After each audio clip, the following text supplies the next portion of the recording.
এ যেন ঠিক উলুর পুরাণ। আর এই উলুর পুরাণের ঘটনা ঘটল কেশপুরে।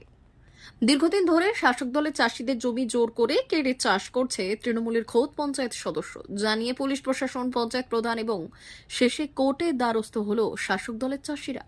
ফলে আরো একবার এই জমি দখলকে কেন্দ্র করে সেই গোষ্ঠী কোন্দলের ছবিটা আরো একবার প্রকাশ্যে চলে আসলো। ঘটনাক্রমে জানা যায়, পশ্চিম মেদিনীপুর জেলার অন্যতম বিধানসভা কেশপুরের বর্তমানে তৃণমূলের ব্লক শহর সভাপতি বিশ্বজিৎ বরদলুইয়ের অনুগামী বলেই পরিচিত এই মনোরঞ্জন খাঁ। আর যাদের জমি দখল করা হয়েছে তারা শাসক দলের ব্লক সভাপতি প্রদ্যুৎ পাঁজার অনুগামী বলেই পরিচিত।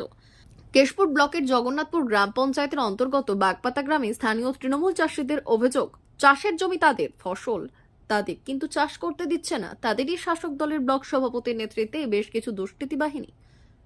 খোদ পঞ্চায়েত সদস্য মনোরঞ্জন খাঁ তার লেটেল বাহিনী নিয়ে এসে জমি জোর করে দখল করে চাষ করছে। প্রতিবাদ করতে গেলেই জুটছে মারধর, অত্যাচার। এই ঘটনায় ইতিমধ্যে স্থানীয় পঞ্চায়েত প্রধান থেকে কোর্টের দ্বারস্থ হয়েছে ওই জমির মালিকরা। কেননা চাষের মরশুমেও যদি চাষ করতে না পারে তাহলে সমস্যায় পড়তে হবে ওই ক্ষুদ্র চাষিদের। এই বিষয়ে চাষিরা বললেন, গ্রাম পঞ্চায়েত মেম্বার মনোরঞ্জন খান জোরপূর্বক এক জমি লিবে তার জমি লিবে এরকম চারদিকে বিভিন্ন রকমের ঘটাচ্ছে। যে হঠাৎ দেখছি কাল রাত্রে হঠাৎ দেখছি সব জমি ধান হয়ে দিয়েছে, প্রায় 2 বিঘা জমি ধান হয়ে দিয়েছে। বিগত দিনও লোক নিয়েছে, প্রায় বিগত দিনে এই লুটপাট করাই কাজ, কোনো কাজ চর্চা কোনো দিন কিছু নেই।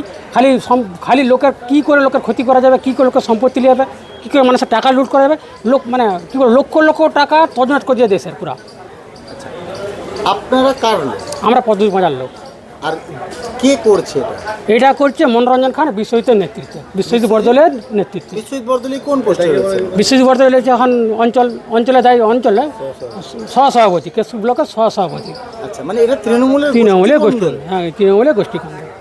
কেশপুর ব্লকের 6 নম্বর অঞ্চলের বিরিমবার সংসদের বাগপাতা গ্রামের বাসিন্দা। আমাদের আয়তি সম্পত্তির উপর তৃণমূলের পঞ্চায়েত মনোরঞ্জন খানের নেতৃত্বে কিছু দুষ্কৃতী লোক রাতারাতি আমাদের জমি দখল করে নিয়েছে। আমরা থানার দ্বারস্থ হলে থানা বলে আমরা কিছু করতে পারবো না, সেই জন্য আমরা আজ মেদিনীপুর আদালতে এসেছি এর প্রতিকার চাওয়ার জন্যে।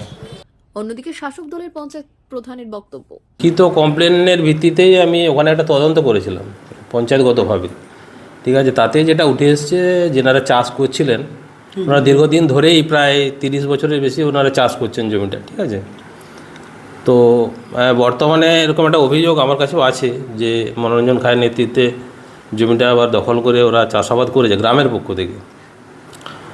কিন্তু এই বিষয়টা অ্যাকচুয়ালি কাম্য নয়।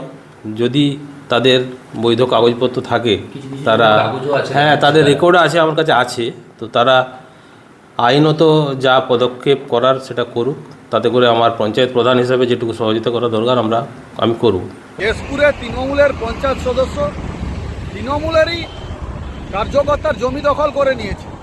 এর থেকে প্রমাণিত হচ্ছে কেশপুরে কিভাবে সন্ত্রাস চলছে এবং তৃণমূলের যে গোষ্ঠীদ্বন্দ্ব সেটা চরম পর্যায়ে পৌঁছে গেছে।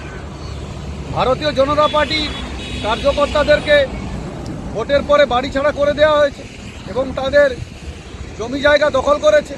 বারবার অভিযোগ করা হয়েছে যে পশ্চিমবঙ্গে গণতন্ত্র বলে কিছু নেই এবং এই কেশপুরের ঘটনা থেকে এটা প্রমাণিত হলো তৃণমূলের সন্ত্রাস এবং পশ্চিমবঙ্গের যে গণতন্ত্র সেটা একেবারে লুণ্ঠিত করে দিয়েছে এই তৃণমূল সরকার।